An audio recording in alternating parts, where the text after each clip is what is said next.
Le 16e congrès du Front Polisario, organisé dans le camp de réfugiés sahraouis de Dakhla, représente un tournant crucial dans la lutte du peuple sahraoui pour son indépendance. Et pour cause, il s'agit du premier congrès depuis la reprise de la lutte armée le 13 novembre 2020 suite à la violation par le Maroc du cessez-le-feu en vigueur depuis 1991. Le slogan choisi pour ce congrès est d'ailleurs on ne peut plus évocateur, escalade du combat pour le retrait de l'occupant et imposer la souveraineté totale. Malgré la répression, nous sommes ici, la résistance illégale des peuples sahraouis qui va continuer la lutte avec tous les moyens.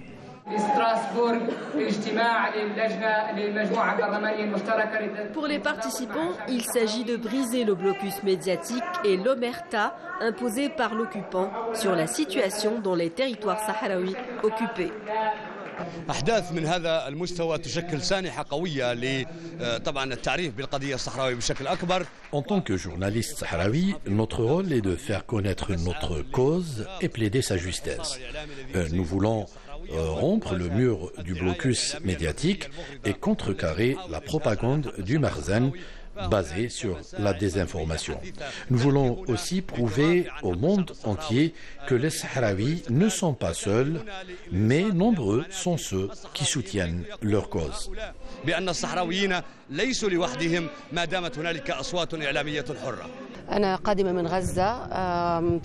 Je suis venue spécialement de Gaza pour couvrir ce congrès et soutenir le peuple sahraoui qui se bat pour sa liberté, tout comme le peuple palestinien. L'occupation marocaine applique les mêmes méthodes que l'entité sioniste dans les territoires palestiniens.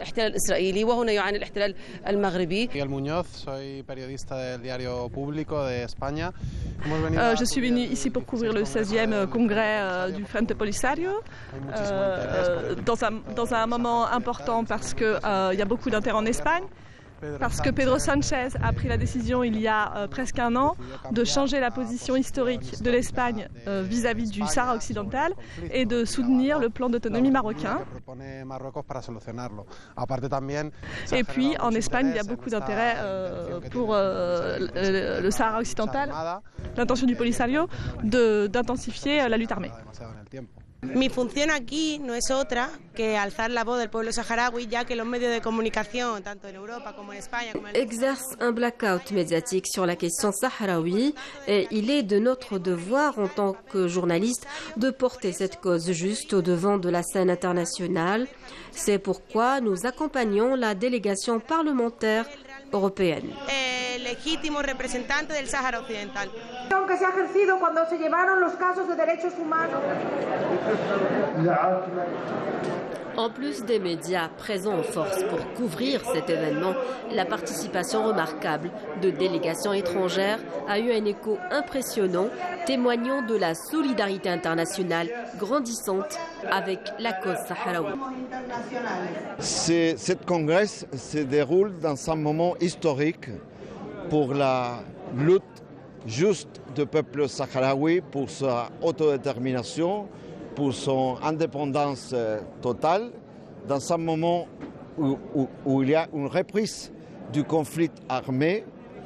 Il y a des défis très importants pour le peuple sahraoui, mais aussi pour la communauté internationale, c'est-à-dire de défendre et répondre les droits internationaux qui est brisé, qui a eu des attentes contre les droits du peuple sahraoui à leur indépendance. En Amérique latine, la République arabe sahraoui démocratique, le Front Polisario a beaucoup avancé sur ces rapports et de plus en plus, il est en train de recevoir le soutien des gouvernements progressistes et aussi du peuple. Je suis un militant de la cause sahraoui. Je crois que c'est un moment fondamental pour dénoncer la situation du Sahara, la situation des peuples sahraouis. Et c'est pour ça que j'étais ici maintenant. Oui, bonjour. Pierre Galland, président de la coordination européenne pour le soutien et la solidarité avec le peuple sahraoui, réaffirme lui aussi son plein soutien à la résistance sahraoui et au Front Polisario. C'est extrêmement important, d'abord parce qu'il y a une légitimation qui doit être portée par le peuple entier, que cette lutte armée est la manière dont tous les mouvements de libération ont défendu bec et ongle leurs droits fondamentaux à l'autodétermination. Et donc, dès l'instant où la communauté internationale et l'ONU ne remplissent pas ses obligations, le peuple doit choisir les moyens qui lui restent, et c'est prévu par la Charte des Nations Unies. Les peuples africains se sont tous battus, les armes à la main à un moment donné, y compris Nelson Mandela, ne l'oublions jamais, pour obtenir l'émancipation, les droits d'émancipation qui sont les leurs. Et donc aujourd'hui, je pense que ce congrès est important, d'abord pour légitimer une fois de plus cette démarche. Concernant les succès diplomatiques enregistrés par le Sahara occidental, il y a énormément de choses qui bougent, aussi bien en Afrique. La Cour de justice des droits de l'homme et des peuples africains a pris position en disant le Sahara, c'est le Sahara. Il ne faisait que, en fait, confirmer ce qui avait déjà été dit en 1975 par la Cour internationale de justice. Et puis, on attend maintenant l'arrêt de la Cour européenne de justice. Et ça va faire un boom absolument étonnant, je vous assure, parce que dès l'instant où les juges vont confirmer, et je ne vois pas ce qu'ils pourraient faire d'autre, confirmer l'arrêt qui a été prononcé par 4 juges en septembre 21, eh bien, ça va être confirmé d'ici la fin de l'année. Et l'Europe va se retrouver à Cuilla parce que son accord d'association privilégié supérieur avec le Maroc va tomber à l'eau. Il faudra qu'on revoie l'ensemble de l'accord. Ça ne veut pas dire qu'il ne peut pas y avoir d'accord avec le Maroc. L'Europe n'est pas contre le Maroc. Elle est contre le fait que l'Europe ne peut pas accepter qu'aujourd'hui, le Maroc se comporte comme Israël vis-à-vis des Palestiniens et occupe, colonise et annexe le Sahara occidental. Ce congrès intervient aussi dans un contexte marqué par la volte-face de l'Espagne concernant la question sahraoui. Je suis ici représentant ces mouvements dans le congrès du Front Polisario parce que nous sommes très descontents avec la position de notre gouvernement. L'année dernière, notre président a fait la 2e trahison du gouvernement espagnol au peuple sahraoui, mais c'est une position contraire à les normes internationales, mais aussi contraire à la position majoritaire du peuple espagnol, expressée par exemple dans le Parlement de l'Espagne qui a fait une déclaration contraire à la position du président. Et pourtant, c'est pour nous incroyable ce changement de position de notre président. Et nous sommes ici pour manifester notre solidarité avec le peuple sahraoui et que le gouvernement de l'Espagne ils feront ce qu'ils voudront, mais le peuple espagnol est toujours solidaire avec le peuple sahraoui. Ma présence ici et la présence de différents collègues de l'intergroupe Sahara occidental et aussi des forces politiques de l'État espagnol qui nous sont forces en défense du Sahara occidental, ce n'est pas une question de rupture, c'est une question de compromis que nous avons eu toujours avec le Sahara occidental, la responsabilité historique de l'Espagne, mais par contre les partis socialistes, les partis et le gouvernement espagnol, ils ont cassé la traditionnelle manière de défense et de solidarité qu'il y avait en général dans tous les peuples de l'État espagnol. Le scandale de corruption qui touche de plein fouet le Parlement européen s'invite dans le débat. Le scandale du Morocco Gate, c'est l'appoint et la responsabilité du Maroc et les députés qui ont accepté l'argent, la pression du Maroc. Ça n'a rien à voir avec nous.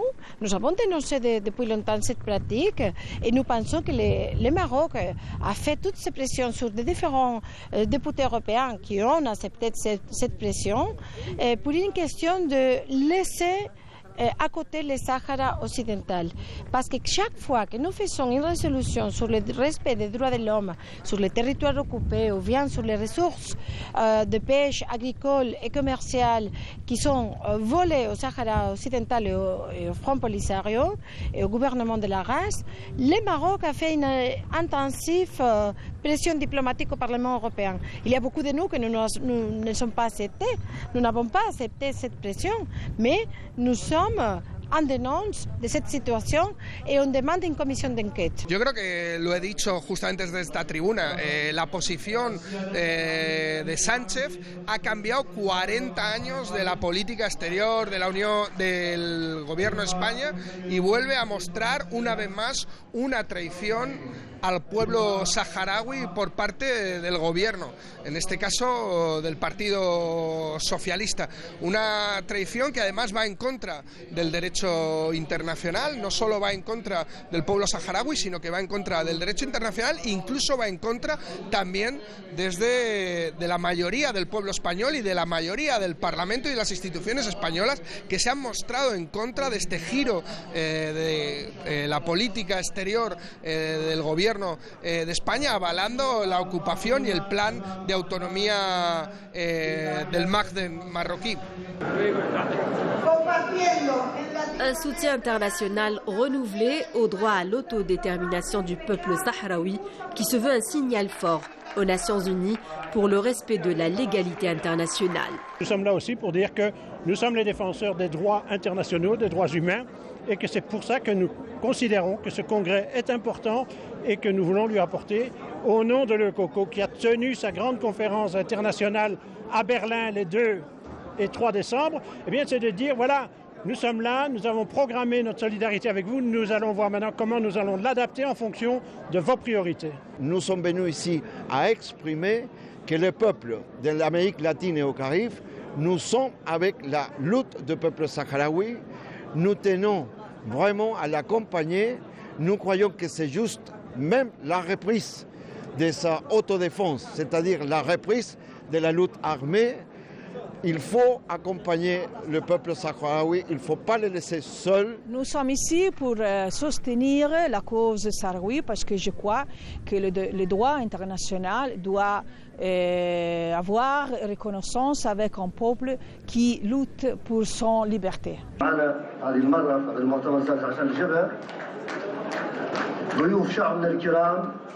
Une solidarité extraordinaire qui gagne du terrain, renforçant ainsi la position du peuple sahraoui, résolument déterminé à poursuivre son combat jusqu'à l'indépendance.